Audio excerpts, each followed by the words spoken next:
자, 이번 모듈에서는 연습 문제 1번과 2번, 그리고 연습 문제 9번을 풀어보겠습니다. 연습 문제 9번은 고급 문제인데요. 이론편을 충분히 소화하셨다면 어쩌면 그리 어렵지 않으실 수도 있겠습니다. 자, 먼저 연습 문제 1번입니다. 문제에서 주어진 대로 간편법을 사용해서 배열 하나 만들겠습니다. 그 다음 반복문을 사용해서 출력하는 건데요. 이게 출력하실 때 ARR 대괄호 I하고 띄어쓰기가 같이 보이는 게 포인트입니다. 자, 그러니까 반복할 내용은 뭐냐면 ARR 대괄호 I를 출력한다가 아니고 ARR 대괄호 I 플러스 공백 문자가 출력이 되는 거예요. 그거를 10번 반복하시면 101칸 띄고까지 출력하시게 될 겁니다. 자, 그러면 모든 요소들을 출력해야 되니까요. 인덱스 번호 I는 0부터 9까지로 하셔도 되는데 ARR.length-1 써보겠습니다. 자, 그러면 이 중괄호가 I가 0인 채로 1인 채로 2인 채로 실행되고 점점점 I가 9인 채로 실행될 때까지 총 10번 반복해서 실행하는 부분이 되겠죠. 그러면 커서가 깜빡이는 이 위치에서 시스아웃 ln 지우고요. ARR 대괄호 I 그러니까 숫자를 출력하고 그 다음 플러스 공백 문자까지 붙여서 출력해 주시면 실행. 네, 우리가 원하는 모양대로 나왔습니다.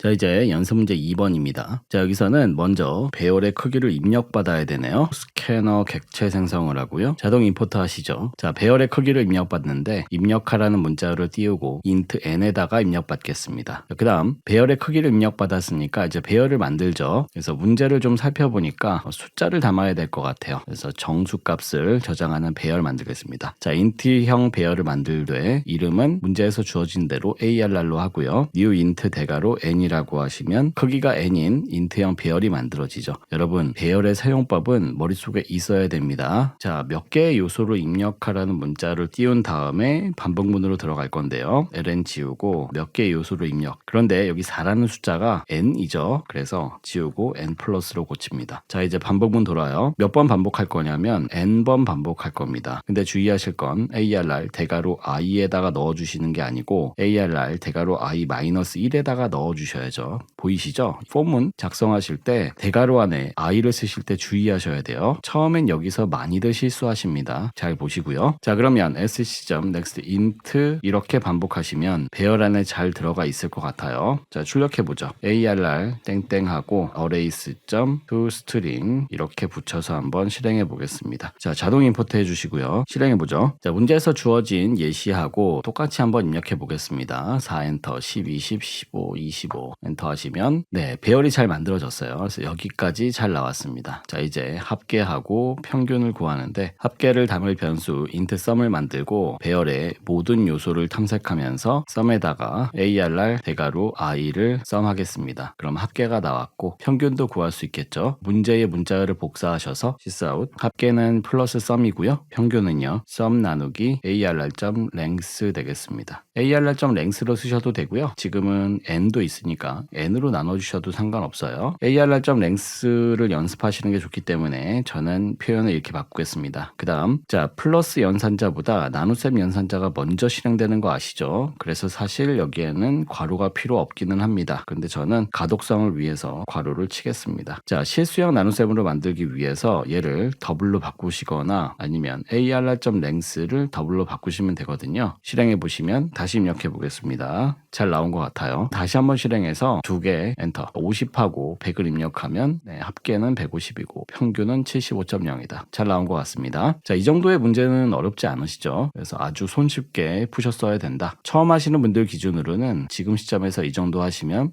네, 복습도 잘하고 계시고 공부가 잘 쌓여가고 있다 정도로 보실 수 있습니다.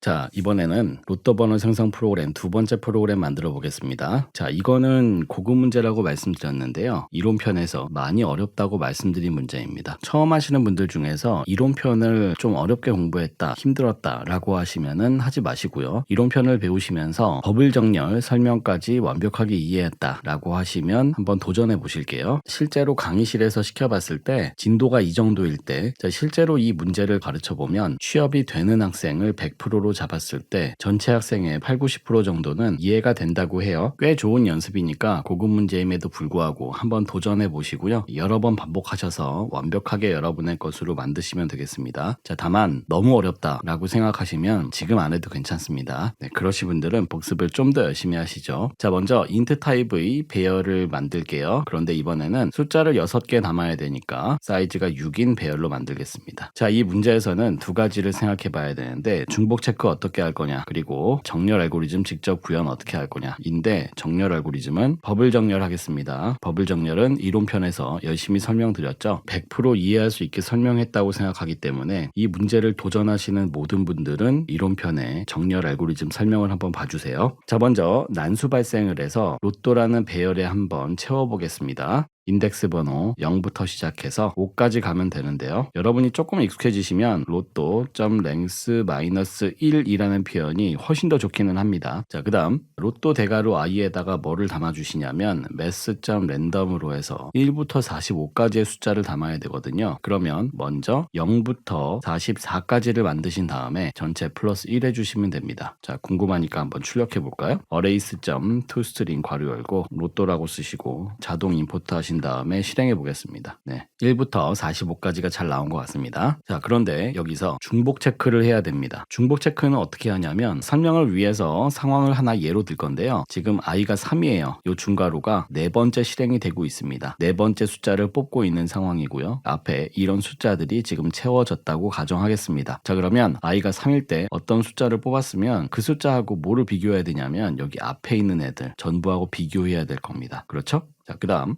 설명을 위해서 또 하나의 예를 들 건데 이번엔 i는 5예요. 그러면 6번째 숫자를 뽑고 있는 상황인 거고요. 그랬을 때 여기에 들어가는 어떤 숫자가 앞에 있는 숫자하고 같은지를 검사를 해야 됩니다. 만약에 같은 게 있으면 중복인 거고 같은 게 하나도 없으면 중복이 아닌 게 되는 거죠. 자, 그러니까 카운트할 변수를 만들어서 j는 0부터 시작해서요. i 전에 있는 것까지 검사를 해봐야죠. 그러면 j는 i-1까지. 자, 이렇게 해서 만약에 로또의 대괄호 j가 로또의 대괄호 i랑 같으면 그러면 로또 대괄호 i는 예전에 뽑았던 애들하고 비교했을 때 똑같은 애가 지금 뽑힌 거죠. 그래서 이 이프문의 표현을 잘 이해를 하셔야 되고요. 로또 대괄호 i는 14번 행에서 지금 뽑은 숫자입니다. 로또 대괄호 j는요 0부터 시작해서 i-1까지니까 지금 i를 뽑고 있다 그랬죠. 그러니까 0부터 시작해서 i-1까지라면 로또 대괄호 j는 과거에 뽑은 숫자들이 되겠죠. 그래서 하나라도 같으면 뭐 하겠다? cnt++. 자, 그러면 cnt라는 변수의 설계자가 마음대로 설계하면 되는데 저는 지금 뭐라고 설계했냐면 중복된 로또 숫자의 개수로 하겠습니다. 자, 그러면 이제 포문이 끝나고 나서 만약에 CNT가 0보다 크다면 중복된 숫자가 하나라도 있다는 이야기죠. 자, 그럼 어떻게 할 거냐면 continue로 보내겠습니다. 보내기 전에 i-, 자, 여러분 이거 정말 많이 했던 내용이죠. 자, continue가 걸리면 i++로 가겠죠. 자, 그랬을 때 i-라는 표현과 i++라는 표현이 서로 상쇄가 될 겁니다. 자, 따라서 이 if문 네 줄을 해석하면 만약에 중복된 숫자의 개수가 0보다 크다면 해당 i에 대해서 다시 하겠다라는 겁니다. 자, 중복을 제거하는 코드는 지금쯤 어렵지 않게 이해하고 계실 거고요. 이게 안 되시는 분들은 일단 여기서 처음 하시는 분들이 조심하셔야 될 게 코드를 외우시면 안 됩니다. 그러니까 코드를 암기하려고 하지 마시고 자연스럽게 암기가 될 정도로 반복을 많이 하셔야 돼요. 반복을 하도 많이 하다 보니까 문제를 반복해서 풀고 또 풀고 또 풀다 보니까 스스로의 의지와 상관없이 암기가 된 거예요. 그건 괜찮습니다. 자, 그런데 문제에서 이런 부분 중복을 제거하는 코드는 이렇게 쓰는 거랬어. 그럼 네 줄을 암기하시는 분들이 계시는데 그렇게 하시면 안 돼요. 코드를 암기를 하시면 응용이 안 됩니다. 문제가 조금만 달라져도 적용을 못 하세요. 네, 그렇게 하시면 안 되고 문제를 여러 번 풀어보셔야 됩니다. 아시겠죠? 자, 이제 다시 한번 실행해서 중복되는 값이 안 나오는 거 확인하겠습니다. 이어서 정렬 알고리즘 버블 소트를 한번 적용해 보겠습니다.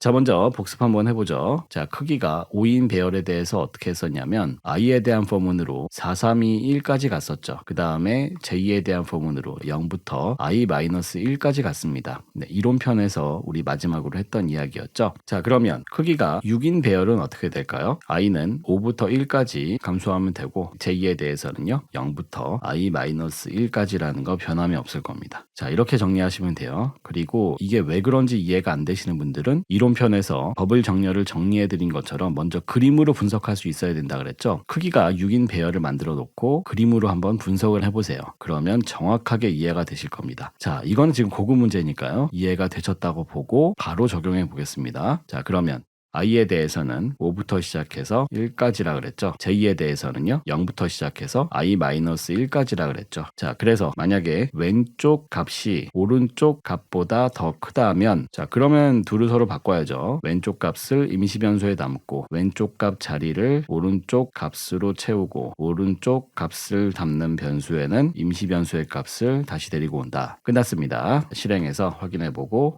뭐 흥미로운 것까지는 괜찮은데 놀라워하시면 안 됩니다. 뭐 당연히 그렇게 된다라는 걸로 이해하셨으면 잘하시는 분들이고, 흥미롭다, 공부를 정말 열심히 하고 싶다라고 생각하시면 평균, 놀랍다, 너무 신기하다, 어떻게 이렇게 되지? 라는 생각이 드시면 복습을 좀 열심히 하시면 돼요. 열심히 하시면 되고, 여러분 생각하실 게 서두르시면 안 됩니다. 코드가 길어지고 있죠? 서두르시면 안 되고 차근차근 하셔야 돼요. 그리고 제가 여러 번 강조하지만 복습을 이렇게까지 복습을 해야 되나? 이렇게까지 반복을 해야 되나? 라는 생각이 들 정도로 많이 복습을 하시면 실력이 보장됩니다. 진짜 그렇습니다. 그리고 반면에 제가 볼 때 필요한 수준의 복습량이 있는데, 보통 공부가 잘 안 되셔서 나중에 취업이 어려워지시는 분들이 어떤 특징이 있냐면, 스스로가 이제는 됐다고, 이제는 이해했다고 너무 성급하게 판단을 해버리세요. 그러니까 제가 볼 때는 아직 이해를 못 하셨는데 반복 횟수가 아직 한참 부족한데, 이 정도 반복했으면 나는 완벽하게 알았다라고 오해하시는 분들이 뒤에 가셔서 공부가 무진장 어려워지십니다.